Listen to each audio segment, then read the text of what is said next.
Hello दोस्तों, good morning. कैसे हैं आप सब? आई होप आप सब बढ़िया होंगे। तो दोस्तों, आज मैं जा रहा हूँ अपने दोस्त के स्टूडियो में यूट्यूब पर पढ़ाने के लिए। और मैं जाता हूँ तो आप लोगों को दिखाता हूँ कि कौन सा सब्जेक्ट पढ़ा रहा हूँ और स्टूडियो कैसा है। तो ठीक है, चलते हैं।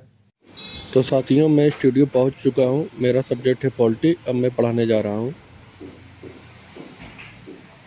ये हम बता रहे हैं आपको लोकसभा सीट के बारे में, जो 543 सीट है इसकी। 2019 से पूर्व, मतलब 2019 से पहले कितनी लोकसभा की सीट थी और 2019 के बाद लोकसभा की कितनी सीट है, आइए देखते हैं। तो 2019 से आप लोगों को बता दूं कि मैं जो क्लास ले रहा हूँ वो छत्तीसगढ़ शिक्षक भर्ती टीजीटी पीजीटी के लिए है। मैं छत्तीसगढ़ शिक्षक भर्ती टीजीटी पीजीटी में पॉलिटी पढ़ाता हूँ। 530 कितने राज्यों से? 29 राज्यों से।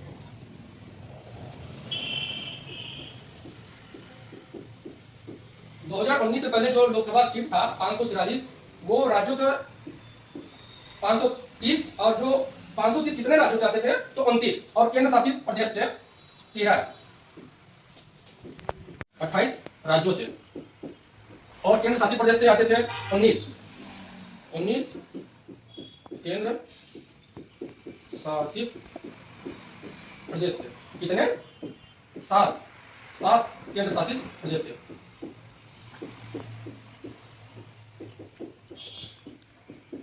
तो देख लीजिए आप, 2019 से पहले 2019 के बाद जो 543 लोकसभा सीट थी, 2019 से पहले 530 राज्यों से आते थे। कितने राज्यों से? 29 राज्यों से, और 13 आते थे केंद्र से। कितने?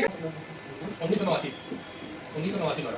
1989 से पहले इसमें 21 वर्ष था। जनता 21 वर्ष में चुनाव में भाग लेती थी, वोट देता था। लेकिन 61वां संविधान द्वारा 18 वर्ष इसमें कर दिया गया कि 18 वर्ष के अगर आप हैं तो आप चुनाव या फिर वोट दे सकते हैं। ये शपथ को मिलाता है, ये देख लीजिए।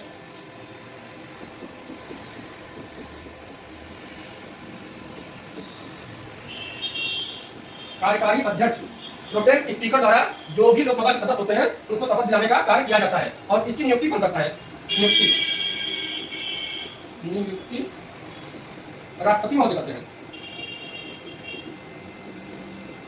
देखिए, लोकसभा निर्वाचन कराया जाता है चुनाव आयोग के द्वारा। चुनाव की घोषणा राष्ट्रपति करता है, वो भी चुनाव आयोग के परामर्श पर किया जाता है, जनता द्वारा प्रत्यक्ष रूप से। और चुनाव प्रणाली वायस मताधिकार चुनाव प्रणाली 61वां संशोधन 1989 द्वारा 21 वर्ष से घटाकर 18 वर्ष किया गया। और शपथ दिलाने का किया जाता है कार्यकारी अध्यक्ष द्वारा। ये जो अध्यक्ष होता है, ये जो अध्यक्ष महोदय होते हैं जिसको नियुक्त करते हैं राष्ट्रपति, ये जो लोकसभा जो सदस्य होते हैं जिसमें सबसे वरिष्ठ होते हैं, या फिर ये कह लीजिए कई बार वो सांसद चुने जाते हैं, उनको ही राष्ट्रपति कार्यकारी अध्यक्ष नियुक्त करता है सबको शपथ दिलाने के लिए।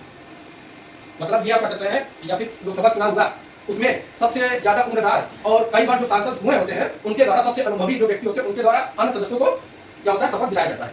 अब आगे देख लीजिए, इसी में देख लीजिए न्यूनतम आयु।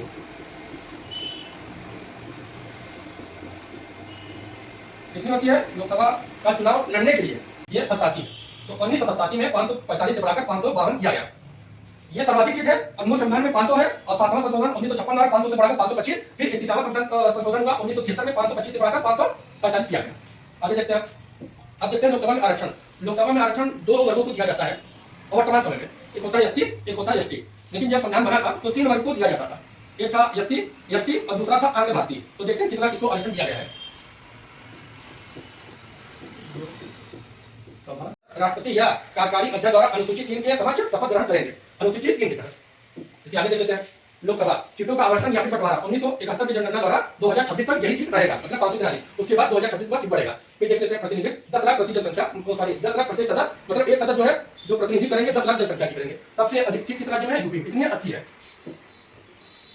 हेलो दोस्तों, आज मेरा यहाँ पर दूसरा दिन है, दूसरा डेमो क्लास है। आज मैंने लोकसभा के बारे में बताया। ये देख सकते हैं आप लोग, लोकसभा में आरक्षण बता दिया। एससी के लिए 84 सीट है आरक्षित, और एसटी के लिए 47 है। आगे भारतीय के लिए 2 सीट थी, जो 104वां संविधान संशोधन 2020 द्वारा इसको समाप्त किया गया, और 25 जनवरी 2020 को इसको लागू किया गया। आप लोग कमेंट करके बताइएगा अगर हम अच्छा पढ़ाए हो, अगर आप लोगों को अच्छा लगा हो तो कमेंट करिए। अगर कोई भी कमी रही हो तो उसके बारे में बताएं प्लीज। धन्यवाद। तो स्टूडियो से निकल के मैं पहुंच जाता हूँ गन्ने की दुकान पर जूस पीने के लिए।